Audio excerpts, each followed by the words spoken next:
ابتدا بھی دعا سے ہے اور قرآن کا اختتام بھی دعا سے.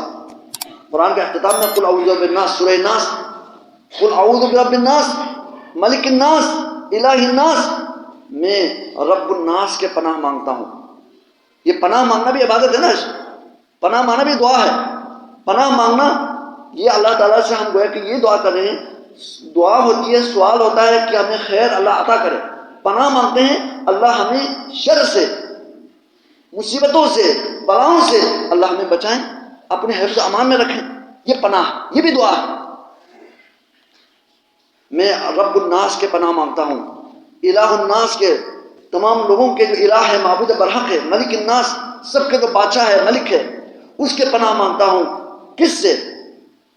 من شر الوسواس، وسوسہ ڈالنے والوں کے شر سے، الخناس کے شر سے، جو کہ الذی یوسوس فی صدور الناس، جو لوگوں کے دلوں میں وسوسہ ڈالتا ہے، من الجنتی، خواہ وہ جن سے ہو، جنات میں سے جو وسوسہ ڈالنے والے ہو، یا لوگوں میں سے جو وسوسہ ڈالنے والے ہو، لوگوں میں سے جو گمراہ کرنے والے ہو، ان سب کے میں پناہ مانگتا ہوں. اللہ تعالیٰ سے ہی پناہ مانگتا ہوں، ان سب کے شر سے پناہ مانگتا ہوں. تو یہ بھی دعا ہے. سورۃ الناس بھی دعا ہے، قرآن کا اختتام بھی دعا سے ہوئی ہے.